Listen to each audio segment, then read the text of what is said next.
আসসালামু আলাইকুম ভিউয়ার্স, আশা করি সবাই ভালো আছেন। আজকে চিকেন বিরিয়ানি রান্না করব রাঁধুনি রেডিমিক্স মশলা দিয়ে।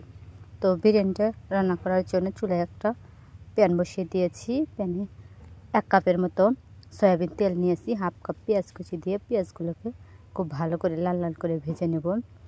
পেঁয়াজগুলো খুব ভালো করে লাল লাল করে ভাজা হয়ে গেলে আগে থেকে বেটে রাখা 2 চামচের মতো কাজু বাদাম দিয়ে দিলাম। আপনারা চাইলে যে কোনো ধরনের বাদামই এখানে ইউজ করতে পারেন।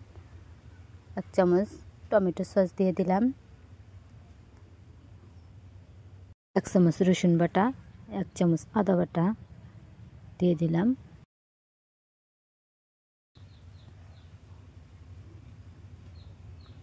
দিয়ে মশলাটাকে ভালোভাবে নাড়াচাড়া করে আগে থেকেই 3 থেকে 4 চামচের মতো রাঁধুনি মশলা দিয়ে মশলাটাকে খুব ভালোভাবে মিশিয়ে নিলাম। এবার পরিমাণ মতো লবণ দিয়ে দেব। লবণটা স্বাদ মতো দিয়ে দেবেন। মশলাটাকে কষানোর জন্য হাফ কাপের মতো পানি দিয়ে মশলাটাকে খুব ভালোভাবে কষিয়ে নেব।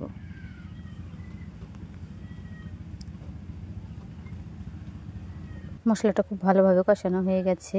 এবার আগে থেকে ধুয়ে রাখা 250 গ্রামের মতো মুরগির মাংস দিয়ে দিলাম। মুরগির মাংসগুলো সাথে মশলাটাকে ভালোভাবে মিশিয়ে নেব।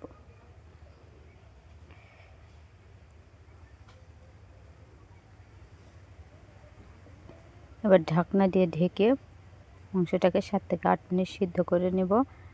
7 থেকে 8 মিনিট পর ঢাকনাটা উঠিয়ে মাংসটাকে আবারও নাড়াচাড়া করে দেব। মাংসটাকে খুব ভালোভাবে কষিয়ে নেব। এবার ঝালের জন্য 3 থেকে 4টা কাঁচামরিচ অ্যাড করে দিলাম। ঝালটা আপনারা যার যার স্বাদ মতো দেবেন। চাইলে ঝাল বেশি পছন্দ করলে কাঁচামরিচটা আপনারা ভেঙেও দিতে পারেন। মাংস কষানো হয়ে গেছে। এবার মাংসটাকে নামের সাইডে সরিয়ে রাখবো। চুলায় আবারও প্যান বসিয়ে দিয়ে সাদা তেলের মধ্যে 1 চামচের মতো ঘি দিয়ে দিলাম। আগে থেকে হাফ কাপ পেঁয়াজ কুচি করে রেখেছিলাম। পেঁয়াজটাকে দিয়ে 2 থেকে 3টা তেজপাতা দিয়ে দিলাম। 3টা দারচিনি, 4টা এলাচ দিয়ে পেঁয়াজটাকে লাল লাল করে ভেজে নেব।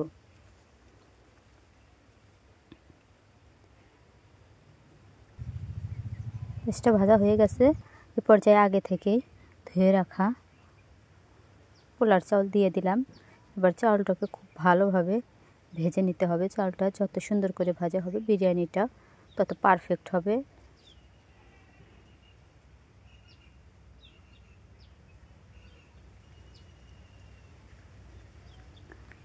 চালটা ভাজা হয়ে গেছে। এবার আগে থেকেই পানি গরম করে রেখেছিলাম, তো স্বাদ মতো লবণ দিয়ে আবারও নাড়াচাড়া করে গরম পানি দিয়ে দিলাম পরিমাণ মতো।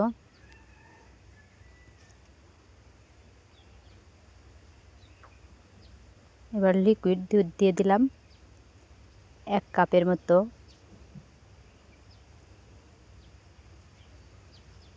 ঢাকনা দিয়ে ঢেকে দেব।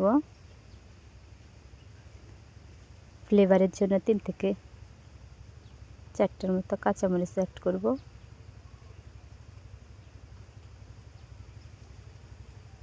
এবার ঢাকনা দিয়ে ঢেকে পানি শুকিয়ে আসা পর্যন্ত অপেক্ষা করব। পানিটা শুকিয়ে এসেছে। এই পর্যায়ে আগে থেকে কষিয়ে রাখা মাংসগুলো দিয়ে দেব। পানি থাকা অবস্থায় মাংসগুলো দিয়ে দিতে হবে, তাহলে মাংসটা বিরিয়ানির সাথে খুব ভালোভাবে মিশে যাবে। তো নাড়াচাড়া করে মিশিয়ে দিলাম।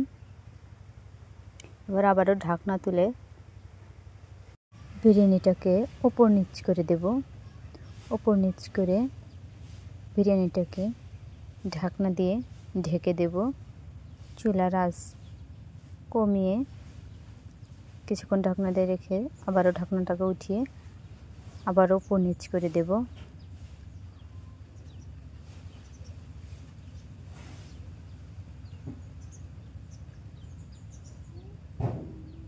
দেখুন বিরিয়ানিটা কত সুন্দর হয়েছে।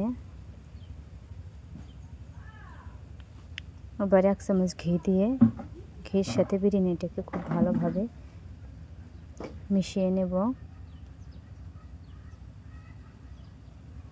মেশানো হয়ে গেছে, এবার বিরিয়ানিটাকে পরিবেশন করেও দেখিয়ে দিচ্ছি। দেখুন বিরিয়ানিটা কত ঝরঝরে হয়েছে, কালারটাও খুব সুন্দর এসেছে।